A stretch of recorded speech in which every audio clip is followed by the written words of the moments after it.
செய்தி 12. குமாரத்துவம். ஒருவேளை நான் ஒரு வாடகை வீட்டில் குடியிருக்கிறேன் என்று வைத்துக்கொள்வோம். ஒரு நாள் எனக்கு ஒரு சொந்த வீடு இருந்தால் எப்படி இருக்கும் என்று நான் நினைக்கிறேன். அந்த நினைப்பு எனக்கு மிகுந்த சந்தோஷத்தை கொடுக்கிறது. அதுபோலவே தேவன் ஒரு நாள் எனக்கு ஒரு குமாரத்துவம் இருந்தால் எப்படி இருக்கும் என்று யோசித்தார். அந்த எண்ணம் அவருக்கு பெரிய மகிழ்ச்சியை கொடுத்தது. எனவே அவர் குமாரத்துவத்தை பெறுவதற்கான வேலையை செய்ய ஆரம்பித்தார். குமாரத்துவம் என்றால் அநேக தேவகுமாரர்கள் பிதாவாகிய தேவனின் வெளியாக்கத்திற்காக ஒரே வஸ்துவாக கட்டப்படுவதாகும். குமாரத்துவத்தில் நாம் 3 காரியங்களை பார்க்கிறோம். முதலாவது, அநேக தேவகுமாரர்கள். ரெண்டாவது, அந்த தேவகுமாரர்கள் ஒன்றாக கட்டப்படுகிறார்கள். மூன்றாவது, அந்த கட்டப்பட்ட வஸ்துவின் மூலமாக பிதாவாகிய தேவன் வெளியாக்கப்படுகிறார். இந்த 3ஐயும் குமாரத்துவம் அடக்கியிருக்கிறது. ரோமர் 8:29, தம்முடைய குமாரன் அநேக சகோதரர்களுக்குள்ளே முதற்பேரானவராய் இருக்கும் பொருட்டு தேவன் எவர்களை முன் அறிந்தாரோ அவர்களை தமது குமாரனுடைய சாயலுக்கு ஒப்பாயிருப்பதற்கு முன் குறித்திருக்கிறார். ரோமர் 12:5, அநேகராகிய நாமும் கிறிஸ்துவுக்குள் ஒரே சரீரமாயிருக்கிறோம். ரோமர் 16:4, அவர்களை பற்றி நான் மாத்திரமல்ல புறஜாதியில் உண்டான சபைகள் எல்லாரும் நன்றியுள்ளவர்களாக இருக்கிறார்கள். எபிரேயர் 2:12, உம்முடைய நாமத்தை என் சகோதரருக்கு அறிவித்து சபை நடுவில் உம்மை துதித்து பாடுவேன். இது கர்த்தராகிய இயேசு கிறிஸ்து பிதாவாகிய தேவனை பார்த்து சொல்கிறார். சபையில் இருக்கக்கூடிய சகோதரர் என்று சொல்கிறார். இவர் மூத்த சகோதரர், நாமெல்லாம் இளைய சகோதரர்கள். நாம் எல்லாருமே தேவனுடைய குமாரர்கள். எனவே குமாரத்துவம் என்றால் அநேக தேவகுமாரர்கள் பிதாவாகிய தேவனின் வெளியாக்கத்திற்காக ஒரே வஸ்துவாக கட்டப்படுவதாகும். பிதாவாகிய தேவன் அநேக குமாரர்களை விரும்புகிறார். எபிரேயர் 2:10, அநேக பிள்ளைகளை மகிமையில் கொண்டு வந்து சேர்க்கிறார். பிதாவாகிய தேவன் அநேக குமாரர்கள் ஒரே வஸ்துவாக கட்டப்பட வேண்டும், அதாவது ஒருமையில் இருக்க வேண்டும் என்று விரும்புகிறார். யாத்ராம 26:15-26, வாசஸ்தலத்துக்கு நிமிர்ந்து நிற்கும் பலகைகளையும் சீத்தி மரத்தினால் உண்டு பண்ணுவாயாக, சீத்தி மரத்தினால் தாழ்பாள்களையும் பண்ணுவாயாக. பலகைகள் அநேக குமாரர்களை குறிக்கிறது. தாழ்பாள்கள் அவர்கள் ஒன்றாக கட்டப்படுவதை குறிக்கிறது. யோவான் 17:22, நாம் ஒன்றாயிருக்கிறது போல அவர்களும் ஒன்றாயிருக்கும்படி நீர் எனக்கு தந்த மகிமையை நான் அவர்களுக்கு கொடுத்தேன். இது கர்த்தராகிய இயேசு கிறிஸ்து பிதாவாகிய தேவன் என்றும் சொல்கிறார். நாம் ஒன்றாயிருக்கிறது போல அவர்களும் ஒன்றாயிருக்கும்படி நீர் எனக்கு தந்த மகிமையை நான் அவர்களுக்கு கொடுத்தேன் என்று சொல்கிறார். பிதாவாகிய தேவன் கட்டப்பட்ட இந்த வஸ்துவாகிய குமாரத்துவம் மூலம் வெளியாக்கப்பட வேண்டும் என்று விரும்புகிறார். எபேசியர் 2:19-22, நீங்கள் பரிசுத்தவான்களோடே ஒரே நகரத்தாரும் தேவனுடைய வீட்டாருமாயிருக்கிறீர்கள். வசனம் 22, அவர் மேல் நீங்களும் ஆவியினாலே தேவனுடைய வாசஸ்தலமாக கூட்டி கட்டப்பட்டு வருகிறீர்கள். குமாரத்துவம், அநேக குமாரர்கள் ஒன்றாக கட்டப்பட்டு பிதாவாகிய தேவனை வெளியாக்குகிறார்கள். இதுவே குமாரத்துவம். குமாரத்துவம் கடந்த நித்தியத்தில் திட்டமிடப்பட்டது, காலத்தில் நிறைவேற்றப்படுகிறது, வரும் நித்தியத்தில் முழு நிறைவாக்கப்படும். எபேசியர் 1:4-6, அவர் உலகத் தோற்றத்திற்கு முன்னே கிறிஸ்துவுக்குள் நம்மை தெரிந்து கொண்டு தம்முடைய தயவுள்ள சித்தத்தின்படியே நம்மை இயேசு கிறிஸ்துவின் மூலமாக குமாரத்துவத்துக்கு என்று முன்குறித்திருக்கிறார்.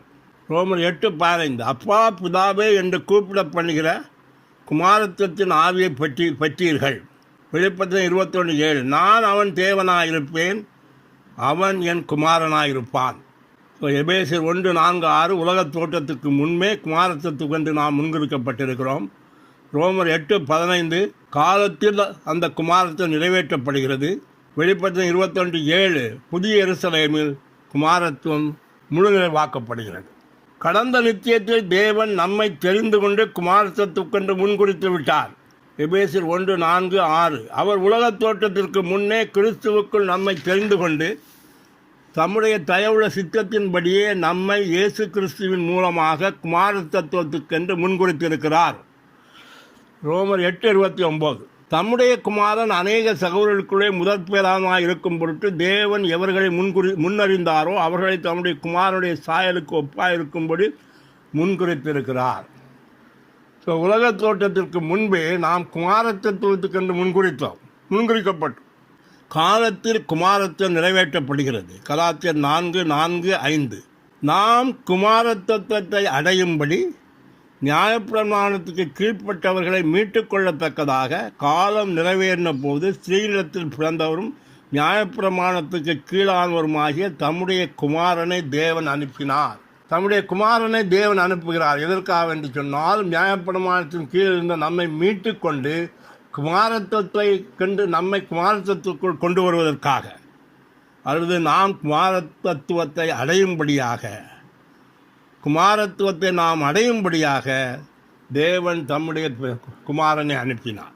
வரும் நித்தியத்தில் குமாரத்துவம் முழு நிறைவேற்றம் அடையும். வெளிப்படுத்தல் 22:2-3. யோவானாகிய நான் புதிய எருசலேமாகிய பரிசுத்த நகரத்தை தேவனிடத்திலிருந்து பரலோகத்தை விட்டு இறங்கி வர கண்டேன். மேலும் பரலோகத்திலிருந்து உண்டான ஒரு சத்தத்தை கேட்டேன். அது, இதோ மனுஷரிடத்தில் தேவனுடைய வாசஸ்தலம் இருக்கிறது என்று விளம்பியது. வசனம் 7. ஜெயங்கொள்கிறவன் எல்லாவற்றையும் சுதந்திரித்துக் கொள்வான். நான் அவன் தேவனாயிருப்பேன், அவன் என் குமாரனாயிருப்பான். புதிய வானம், புதிய பூமி, புதிய எருசலேமிலே குமாரத்துவம் முழு நிறைவாக்கப்படும். குமாரத்துவத்தை ஆதாயம் பண்ண தேவன் தம் வேலையை காலத்தில் ஆரம்பித்தார். ஆதியாகமம் 1:26. தேவன் நமது சாயலாகவும் நமது ரூபத்தின்படியும் மனுஷனை உண்டாக்குவோமாக என்றார். ரோமர் 9:4. அவர்கள் இஸ்ரவேலரே, குமாரத்துவம் அவர்களுக்கு உரியதே. தம் மகனாக இருக்க வேண்டும் என்று தேவன் ஆதாமை படைத்தார். ஆனால் ஆதாம் தோற்று போனான். ஆதாமை தன்னுடைய சாயலின்படி படைத்தார். தன்னுடைய சுவாசத்தை ஊதி படைத்தார். ஜீவவிருட்சத்துக்கு முன்பாக நிறுத்தினார். அவன் ஜீவவிருட்சத்தில் பங்கு பெற்றிருப்பானே, ஆனால் தேவனுடைய மகனாக ஆவிக்குரிய ரீதியில் மாறியிருப்பான். ஆனால் ஆதாம் தோற்று போனான். ஆதியாகமம் 1:27. தேவன் தம்முடைய சாயலாக மனுஷனை சிருஷ்டித்தார். ஆதியாகமம் 2:9. தேவனாகிய கர்த்தர் தோட்டத்தின் நடுவிலே ஜீவ விருட்சத்தையும் நன்மை தீமை அறியத்தக்க விருட்சத்தையும் பூமியிலிருந்து முளைக்க பண்ணினார். ஆதியாகமம் 3:6. ஸ்திரீயானவள் அதன் கனியை பறித்து புசித்து தன் கணவனுக்கும் கொடுத்தாள், அவனும் புசித்தான். தேவனுடைய குமாரனாக இருக்க வேண்டிய ஆதாம் விழுந்து போனான். எனவே நம்மை குமாரத்துவத்துக்குள் கொண்டு வர தேவன் தம் மகன் கிறிஸ்துவை அனுப்பினார். கலாத்தியர் 4:4-5. நாம் குமாரத்துவத்தை அடையும்படி நியாயப்பிரமாணத்துக்கு கீழ்ப்பட்டவர்கள் மீட்டுக்கொள்ளத்தக்கதாக தம்முடைய குமாரனை தேவன் அனுப்பினார். ஆதாம் தோற்று போனான். எனவே கிறிஸ்துவை தேவன் அனுப்பினார். விசுவாசிகள் குமாரத்துவத்திற்குள் கொண்டு வரப்பட்டு கொண்டிருக்கிறார்கள். ரோமர் 8:16. நாம் தேவனுடைய பிள்ளைகளாக இருக்கிறோம் என்று ஆவியானவர் தாமே நம்முடைய ஆவியுடனே கூட சாட்சி கொடுக்கிறார். நாம் தேவனுடைய பிள்ளைகளாக இருக்கிறோம் என்று. கர்த்தராகிய இயேசு கிறிஸ்துவை நாம் விசுவாசித்த போது நாம் தேவனுடைய பிள்ளைகளாக பிறந்தோம். தேவனுடைய ஆவியானவர் நம்முடைய ஆவிக்குள் பிரவேசித்தார். அந்த ஆவியானவர் நம்முடைய ஆவியுடனே கூட சாட்சி கொடுக்கிறார், நாம் தேவனுடைய பிள்ளைகள் என்று. ரோமர் 8:14. எவர்கள் தேவனுடைய ஆவியினாலே நடத்தப்படுகிறார்களோ அவர்கள் தேவனுடைய குமாரர்களாக இருக்கிறார்கள். தேவனுடைய பிள்ளைகளாக பிறந்தவர்கள் ஜீவனில் வளரும்போது அவர்கள் தேவனுடைய குமாரர்களாகிறார்கள். அப்பொழுது அவர்கள் தேவனுடைய ஆவியினால் நடத்தப்படுகிறார்கள். நாம் தேவனுடைய குமாரர்களாக ஆக வேண்டும் என்பதே நம் விதி. உலகம் தோன்றுவதற்கு முன்பே தேவன் நாம் குமாரர்களாக வேண்டும் என்று முன்குறித்து விட்டார். நாம் இன்ஜினியர் ஆக வேண்டும் என்று முன்குறிக்கவில்லை, டாக்டர்கள் ஆக வேண்டும் என்று முன்குறிக்கவில்லை, கம்பெனியில் பெரிய மேனேஜர் ஆக வேண்டும் என்று முன்குறிக்கவில்லை, கம்பெனியுடைய சொந்தக்காரர் ஆக வேண்டும் என்று முன்குறிக்கவில்லை, பெரிய ஊழியக்காரனாக வேண்டும் என்று முன்குறிக்கவில்லை. நாம் தேவனுடைய குமாரர்களாக வேண்டும் என்று தேவன் முன்குறித்தார். எபேசியர் 1:4-6. தமக்கு முன்பாக நாம் அன்பில் பரிசுத்தமுள்ளவர்களும் குற்றமில்லாதவருமாய் இருப்பதற்கு அவர் உலகத் தோற்றத்திற்கு முன்னே கிறிஸ்துவுக்குள் நம்மை தெரிந்து கொண்டபடியே தம்முடைய தயவுள்ள சித்தத்தின்படி நம்மை இயேசு கிறிஸ்துவின் மூலமாய் தம்முடைய குமாரத்துவத்துக்கென்று முன்குறித்தார். கிறிஸ்துவின் உயிர்த்தெழுதலில் நாம் எல்லோரும் தேவனுடைய குமாரர்களாக மறுபடி பிறப்பிக்கப்பட்டோம். கிறிஸ்து உயிர்த்தெழுந்த போது நாம் எல்லாரும் தேவனுடைய குமாரர்களாக மறுபடி பிறப்பிக்கப்பட்டோம். 1 பேதுரு 1:4. நம்முடைய கர்த்தராகிய இயேசு கிறிஸ்துவின் பிதாவாகிய தேவன் இயேசு கிறிஸ்து மரித்தோரிலிருந்து எழுந்ததினாலே அழியாததும் மாசற்றதும் வாடாததுமான சுதந்திரத்துக்கு ஏதுவான ஜீவனுள்ள நம்பிக்கை உண்டாகும்படி தமது மிகுந்த இரக்கத்தின்படியே நம்மை மறுபடி பிறப்பித்தார். இப்போ இயேசு கிறிஸ்து உயிர்த்தெழுந்த போது நாம் எல்லாரும் தேவனுடைய குமாரர்களாக மறுபடி பிறப்பிக்கப்பட்டோம். நாம் எல்லாரும் மறுபடி பிறந்தோம். இயேசு கிறிஸ்துவினுடைய உயிர்த்தெழுதல் ஒரு மாபெரும் பிரசவம். அதில் கோடிக்கணக்கான தேவனுடைய பிள்ளைகள் பிறந்தார்கள். முதலாவதாக இயேசு கிறிஸ்து பிறந்தார். நாம் எல்லாரும் அவரை பின்தொடர்ந்து பிறந்தோம். எனவே யோவான் 20:17 நீ என் சகோதரத்திற்கு போய் நான் என் பிதாவிடத்திற்கும் உங்கள் பிதாவிடத்திற்கும் என் தேவனிடத்திற்கும் உங்கள் தேவனிடத்திற்கும் ஏறிப்போகிறேன் என்று அவர்களுக்கு சொல்லு என்றார். உயிர்த்தெழுந்த அன்று சீஷரை பார்த்து அவர் சகோதரர் என்று சொல்கிறார். அவர் முதற் பேரான குமாரனானால் நாம் எல்லாரும் அநேக குமாரர்களாக உயிர்த்தெழுதலில் பிறந்தோம். கிறிஸ்து இயேசுவுக்குள் நாம் விசுவாசித்த போது நம் அனுபவத்தில் நாம் மறுபடி பிறந்தோம். தேவனுடைய பிள்ளைகளானும் குமாரத்துவம் நம் ஆவிக்குள் கொண்டு வரப்பட்டது. நாம் மறுபடி பிறந்தபோது நாம் தேவனுடைய பிள்ளைகளானோம். நாம் தேவனுடைய பிள்ளைகளானோம். குமாரத்துவம் நம் ஆவிக்குள் கொண்டு வரப்பட்டது. யோவான் 8:12 அவருடைய நாமத்தின் மேல் விசுவாசம் உள்ளவர்களாய் அவரை ஏற்றுக்கொண்டவர்கள் எத்தனை பேர்களோ அத்தனை பேர்களும் தேவனுடைய பிள்ளைகளாகும்படி அவர்களுக்கு அதிகாரம் கொடுத்தார். ரோமர் 8:15 நீங்கள் அப்பா பிதாவே என்று கூப்பிட பண்ணுகிற குமாரத்துவத்தின் ஆவியை பெற்றீர்கள். கலாத்தியர் 4:6 நீங்கள் குமாரராக இருப்பதால் அப்பா பிதாவே என்று கூப்பிடத்தக்கதாக தேவன் தமது குமாரனுடைய ஆவியை உங்கள் இருதயங்களில் அனுப்பினார். நாம் கர்த்தராகிய இயேசு கிறிஸ்துவை விசுவாசித்த போது நாம் தேவனுடைய பிள்ளைகளாக பிறந்தோம். குமாரத்துவம் நம் ஆவிக்குள் கொண்டு வரப்பட்டது. எனவே ஆவியில் நாம் தேவனை அப்பா பிதாவே என்று அழைக்கிறோம். அவருடைய குமாரனுடைய ஆவி நம்முடைய ஆவிக்குள் வந்தது. நம்முடைய ஆவியும் குமாரனுடைய ஆவியும் ஒன்றாக கலந்திணைந்திருக்கிறது. எனவே நாம் அப்பா பிதாவை என்று கூப்பிடும்போது குமாரனும் அப்பா பிதாவை என்று அழைக்கிறார். தேவனுடைய முதற் பேரானவராகிய கிறிஸ்து நம்மில் வளரும்போது குமாரத்துவம் நம் ஆத்மாவுக்குள் கொண்டு வரப்படுகிறது. நம்முடைய ஆவில் இருக்கக்கூடிய கிறிஸ்து முதற் பேரானவர் நம்முடைய ஆத்மாவுக்குள் வளர்ந்து வரும்போது நம்முடைய ஆத்மாவுக்குள்ளும் குமாரத்துவம் வருகிறது. அதாவது நம்முடைய ஆத்மாவும் தேவனுடைய குமாரனாகிறது. எபேசியர் 3:17 விசுவாசத்தினாலே கிறிஸ்து உங்கள் இருதயங்களில் வாசமாயிருக்கட்டும். கலாத்தியர் 4:19 என் சிறு பிள்ளைகளே கிறிஸ்து உங்களிடத்தில் உருவாகும் அளவும் உங்களுக்காக மறுபடியும் கர்த்தவேதனைப்படுகிறேன். ரோமர் 8:14 எவர்கள் தேவனுடைய ஆவினாலே நடத்தப்படுகிறார்களோ அவர்கள் தேவனுடைய குமாரர்களாக இருக்கிறார்கள். நாம் கர்த்தராகிய இயேசு கிறிஸ்துவை நம்முடைய சொந்த இரட்சகராக பெற்றுக்கொண்ட போது நம்முடைய ஆவி தேவனுடைய குமாரனாகியது. இயேசு கிறிஸ்து நம்முடைய இருதயத்தில் வீடு அமைக்கும் போது நம்முடைய ஆத்மா தேவனுடைய குமாரனாகிறது.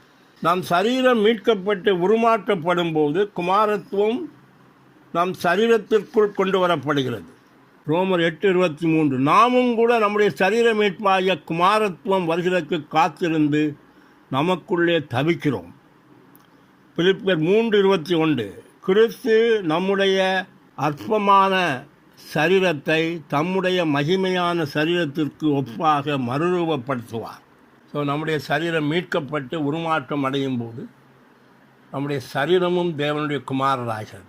நாம் கர்த்தராகிய இயேசு கிறிஸ்துவை விசுவாசித்த போது நம்முடைய ஆவி தேவனுடைய குமாரனாகியது. கிறிஸ்து அவருடைய வளர்ந்த வீட்டை நம்முடைய இருதயத்தில் அமைக்கும் போது நம்முடைய ஆத்மா தேவனுடைய குமாரனாகிறது.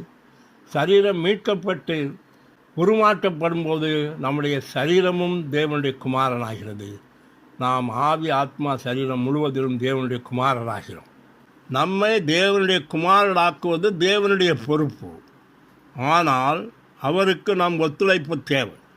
ரோமர் 8:29-30 தேவன் எவர்களை முன்னறிந்தாரோ அவர்களை தமது குமாரனுடைய சாயலுக்கு ஒப்பாயிருப்பதற்கு முன்குறித்திருக்கிறார். எவர்களை முன்குறித்தாரோ அவர்களை மகிமைப்படுத்தியும் இருக்கிறார். நம்மை நாம் தேவனுடைய குமாரராக வேண்டும் முன்குறித்தவர் தேவன். எனவே நம்மை தேவனுடைய குமாரராக்க வேண்டியது தேவனுடைய பொறுப்பு. ஆனால் நாம் கைகட்டி கொண்டு இருக்கக்கூடாது. தேவனுடைய பொறுப்பு அவர் செய்யட்டும், நான் ஒன்றும் செய்ய மாட்டேன் என்று இருக்கக்கூடாது. நாம் அவரோடு கூட ஒத்துழைக்க வேண்டும். நாம் கர்த்தருடன் ஒத்துழைக்காமல் நம் வாழ்நாள் முழுவதும் தேவனுடைய பிள்ளைகளாகவே இருந்துவிட்டால் ஆயிடவர் அரசாட்சியில் நாம் புறம்பான இருளில் இருப்போம். ஒருவேளை நாம் கர்த்தராகிய இயேசு கிறிஸ்து நம்முடைய சொந்த இரட்சகராக பெற்றுக்கொண்டு தேவனுடைய பிள்ளைகள் ஆன பிறகு நாம் கைகட்டி கொண்டு சும்மா இருந்து நம் வாழ்நாள் முழுவதும் தேவனுடைய பிள்ளைகளாகவே இருந்து இறந்து போனால் ஆயிடவர் அரசாட்சியில் நமக்கு பங்கு கிடையாது. அப்பொழுது நாம் புறம்பான இருளிலே தள்ளப்படுவோம். மத்தேயு 8:12 ராஜ்யத்தின் புத்திரரோ புறம்பான இருளிலே தள்ளப்படுவார்கள். மத்தேயு 25:30 பிரயோஜனமற்ற ஊழியக்காரனாகிய இவனை புறம்பான இருளிலே தள்ளி போடுங்கள். ஸோ நாம் நம்முடைய வாழ்நாள் முழுவதும் தேவனுடைய பிள்ளைகளாகவே இருந்து விட்டோமேயானால் ஆயிடவர் அரசாட்சியில் நமக்கு பங்கு கிடையாது. நாம் 1000 வருடங்கள் புறம்பான இருளிலே தள்ளப்படுவோம். தேவனுடைய குமாரர்கள் மட்டுமே புதிய எருசலேமில் இருப்பார்கள். வெளிப்படுத்தின விசேஷம் 21:7, மத்தேயு 13:43, வெளிப்படுத்தின 21:7 ஜெயங்கொள்கிறவன் எவனோ அவன் எல்லாவற்றையும் சுதந்திரித்துக் கொள்ளுவான். நான் அவன் தேவனாயிருப்பேன், அவன் என் குமாரனாயிருப்பான். மத்தேயு 13:43 நீதிமான்கள் தங்கள் பிதாவின் ராஜ்யத்திலே சூரியனைப் போல பிரகாசிப்பார்கள். புதிய எருசலேமில் குமாரர்கள் மட்டும்தான் இருப்பார்கள், தேவனுடைய பிள்ளைகள் இருக்க மாட்டார்கள். எனவே தேவனுடைய பிள்ளைகளாகவே தங்கள் வாழ்நாள் முழுவதும் கடத்தியவர்கள் 1000 வருஷம் அழுகையும் பற்கடிப்பு நிறைந்த புறப்பான இருளிலே இருந்து தேவனுடைய குமாரர்கள் ஆக்கப்படுவார்கள். அதற்கு பின்பு அவர்கள் புதிய வானம், புதிய பூமி, புதிய எருசலேமுக்கு வருவார்கள். புதிய எருசலேம் குமாரத்துவத்தின் முழு நிறைவாக இருக்கும். ஸோ குமாரத்துவம் என்றால் தேவனுடைய அநேக குமாரர்கள் ஒரே வஸ்துவாக கட்டி எழுப்பப்பட்டு பிதாவாகிய தேவனை வெளிப்படுத்துவதாகும். குமாரத்துவம் கடந்த நித்தியத்தில் திட்டமிடப்பட்டது, காலத்தில் நிறைவேற்றப்படுகிறது, வரும் நித்தியத்தில் முழு நிறைவாக்கப்படும். கடந்த நித்தியத்தில் தேவன் நம்மை தெரிந்து கொண்டு குமாரத்துவத்துக்கென்று முன்குறித்து விட்டார்.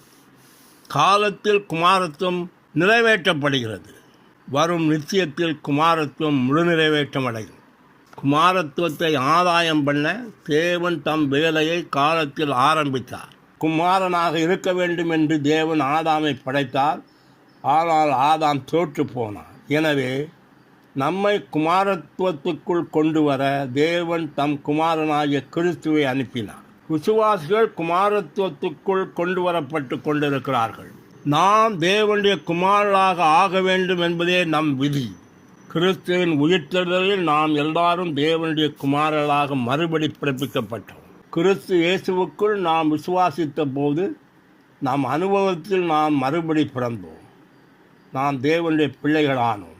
குமாரத்துவம் நம் ஆவிக்குள் கொண்டு வரப்பட்டது. தேவனுடைய முதற் பேரானவராகிய கிறிஸ்து நம்மில் வளரும்போது குமாரத்துவம் நம் ஆத்மாவுக்குள் கொண்டு வரப்படுகிறது. நம் சரீரம் மீட்கப்பட்டு உருமாற்றப்படும் போது குமாரத்துவம் நம் சரீரத்துக்குள் கொண்டு வரப்படுகிறது. இப்படியாக குமாரத்துவம் கடந்த நித்தியத்தில் திட்டமிடப்பட்டது, காலத்தில் நிறைவேற்றப்படுகிறது, வரும் நித்தியத்தில் முழு நிறைவாக்கப்படும். நம்மை தேவனுடைய குமாரர்களாக்குவது தேவனுடைய பொறுப்பு. ஆனால் அவருக்கு நம் ஒத்துழைப்பு தேவை. நாம் கர்த்தருடன் ஒத்துழைக்காமல் நம் வாழ்நாள் முழுவதும் தேவனுடைய பிள்ளைகளாகவே இருந்துவிட்டால் ஆயிடவர் அரசாட்சியில் நாம் புறம்பான இருளில் இருப்போம்.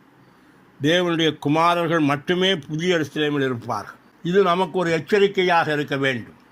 நாம் கர்த்தராகிய இயேசு கிறிஸ்துவை விசுவாசித்த போது தேவனுடைய பிள்ளைகளாக பிறந்தோம், அவருடைய ஜீவனை பெற்றோம். அதற்கு பின்பு நாம் அவருடைய ஜீவனில் வளர்ந்து தேவனுடைய குமாரர்களாக வேண்டும். தேவனுடைய குமாரர்கள் ஆகாமல் வாழ்நாள் முழுவதும் தேவனுடைய பிள்ளைகளாக இருந்து விட்டோமே. ஆனால் ஆயிடவர் அரசாட்சியில் நமக்கு பங்கு கிடையாது. நாம் அழுகையும் பற்கடிப்பும் இந்த புறம்பான இருளிலே தள்ளப்படுவோம். தேவனுடைய பிள்ளைகளாகிய நாம் அங்கு தேவனுடைய குமாரர்களாக்கப்படுவோம். அதன் பின்பு புதிய வானம், புதிய பூமி, புதிய எருசலேமுக்குள் நாம் கொண்டு வரப்படுவோம். புதிய எருசலேமில் தேவனுடைய குமாரர்களுக்கு மட்டும்தான் இடம் உண்டு, பிள்ளைகளுக்கு இடமில்லை. எனவே நாம் தேவனுடன் ஜெபிக்க வேண்டும். அப்பா பிதாவே, என்னுடைய வாழ்நாளில் தேவனுடைய பிள்ளையாக இருக்கக்கூடிய என்னை தேவனுடைய குமாரனாக மாற்றிவிடுவான் என்று நாம் தேவனுடன் ஜெபிக்க வேண்டும். ஏனால் நாம் வாழ்வது ஆயிடவர் அரசாட்சியில் பங்கு வருவதற்காக தான். ஏனென்று சொன்னால் புதிய வானம், புதிய பூமி, புதிய எருசலேம் நமக்கு ஏற்கனவே அளிக்கப்பட்டாகிவிட்டது.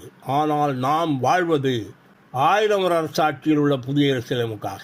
எனவே ஆண்டவர் இயேசுவிடம் நான் ஜெபிக்க வேண்டும். ஆண்டவராகிய இயேசுவே, எப்படியாவது என் வாழ்நாளுக்குள் என்னை தேவனுடைய குமாரனாக மாற்றிவிடும் ஆண்டவரை ஜெபிக்க வேண்டும். கர்த்தர் அப்படியே செய்வாராக. ஆமென். ஹல்லேலூயா.